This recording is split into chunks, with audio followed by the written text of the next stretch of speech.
Israel is the only country in the world where the youth are more conservative than the elderly, right? You don't find that anywhere else in the world, because the youth understand what they're fighting for. They understand the values. They want to preserve the values.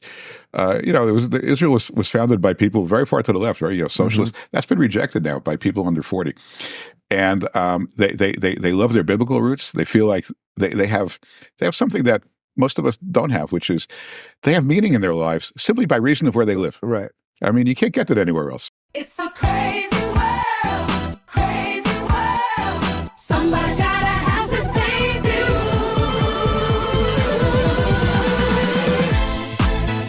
It's a crazy world. It's a crazy world. Somebody's gotta have to save you.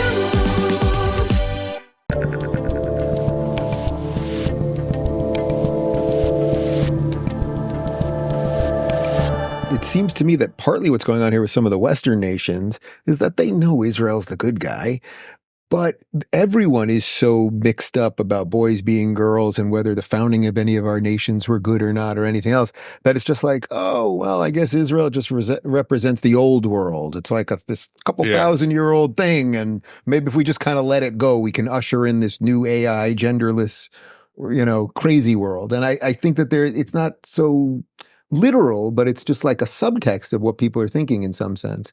Well, I think they do that at their peril. I really think they do. I think, these countries, British, the Brits, the French, they're not going to survive this. They're not going to survive. They're going to be taken over by hostile enemies from within. Mm-hmm. Isaiah said, your destroyers will come from within. That was his prophecy. I think it's coming learning true. That. Yeah. What do you think? I mean, as it pertains to immigration and everything else, this is a bit separate from Israel, but Israel, although there were clearly some flaws, has had a pretty good policy as it relates to walls and borders and things of that nature. We're now seeing a huge problem across Europe. We have no idea what's going on in our borders. I mean, I think people do see these things as connected in a way. Well, they are, because, ultimately, what these countries are doing is, and again, I'm not speaking for every single person who comes in, but they're allowing their enemies, they're allowing Trojan horses into their countries all over the place. It's not sustainable economically. It's not sustainable politically, and ultimately, I think the radical Muslims, don't underestimate them. They play a long game. They're prepared to take over countries in a way where they may never see it.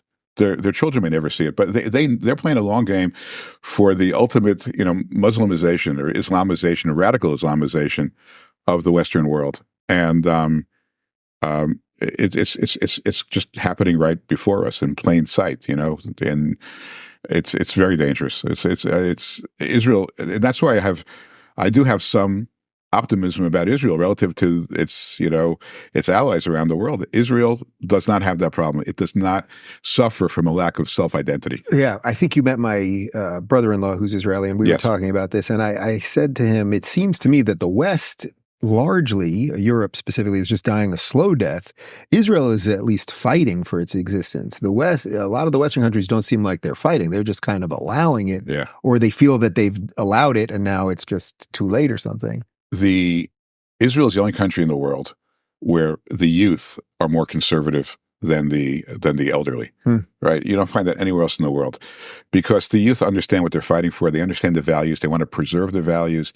Israel was founded by people very far to the left, right? Socialists. That's been rejected now by people under 40, and they love their biblical roots. They feel like they have something that most of us don't have, which is they have meaning in their lives simply by reason of where they live. Right.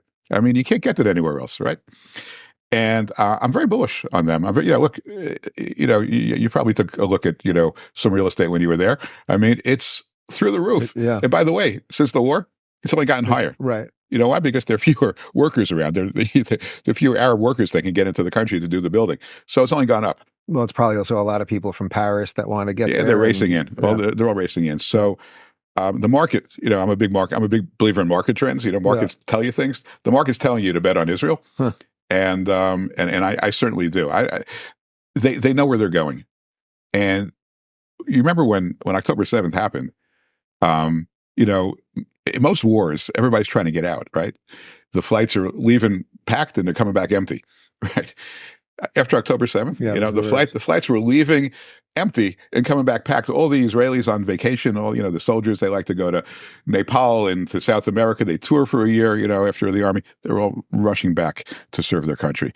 Tells you a lot about the soul of the state of Israel. Let me just ask you one or two things on the personal side. You bounce back and forth, obviously, between Florida, which I always tell you is the other promised land, and Israel. How does that feel for you being in these two different places? And do you miss it when you're there? Are you very aware of the difference of the struggle all the time and all that stuff? Look, whenever I leave Israel, I miss it. I really like Florida. I mean, there's something. You're talking to the right guy. Yeah. I really do like it. I mean, first of all, all our homes in the world are geared to where our kids are. So we have kids in Florida, we have a home there. We have kids in New York, got a home there. Kids in Israel, got a home there. And so we like to be with our children. That's the main thing. But look, I miss Israel when I'm not there because there's no dull days there. Everything, there's something happening. I'm not talking about the war, but, every day people are kind of recognizing that they're doing something special just by being there. And there's a sense that you're doing something historic and meaningful and biblical, and it's just a very exciting place to be if that speaks to you. But then it's also a very small country with a lot of people, a lot of traffic, a lot of, so it's good to get out every now and then. Yep. Come to Florida, recharge your batteries, get a little rest. We got a traffic situation down here. You do, but I can't complain. Not so bad in Boca. Not as bad as Boca. We live in a gated place. We got to, I go to the club and work out and get a trainer. I mean, it's all good. At my age, it's good to do both. But there's nothing like Israel. No place in the world like Israel. And it's, and what's best about it is when America is really with it, like that's when you marry, like for me, I get to marry the place of my birth and my heritage and the place of my faith, and also my heritage, when you put those two together, go back and forth and you see the relationship and everybody's in lockstep and working to the same goal. It's very, very special. We're not there now, obviously, because of a whole bunch of reasons, but we were there. We were there, when I was in office, we were there, and we'll get back there. We'll get back to that again. And I think it's great for America and great for Israel. So my last question is, we're about to roll into the high holidays, and even for the most secular Jew on the planet, virtually everyone will say next year in Jerusalem in a couple months, basically a month from now or so, at the end of Yom Kippur. What would your message be for all the Jews sitting around and not eating for a day and then eating and trying to link that story to everything right now? Well, look, to all Jews, religious, secular, Orthodox, conservative, Reform, however you observe your Judaism, or even if you don't observe your Judaism, I'd like everyone to think just about this magnificent continuum that we're part of, right? I mean, there's nobody around from 3,000 years ago except us. You go to the Western Wall in Jerusalem, you are praying the same prayer in the same language, in the same location as where our ancestors prayed 2,000 years ago. I hope people care enough about that not to break this chain.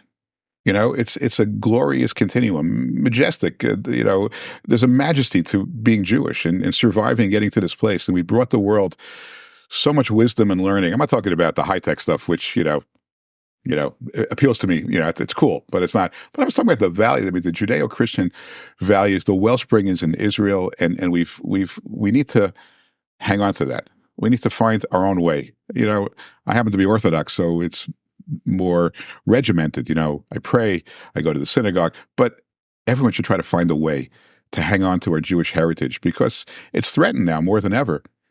But if we can meet this challenge and come out on the other side of this stronger than ever, I think we'll all have done, something really important and valuable. If you're looking for more enlightening conversations about international issues, check out our international playlist. And if you want to watch full interviews on a variety of topics, watch our full episode playlist, all right over here. And to get notified of all future videos, be sure to subscribe and click the notification bell.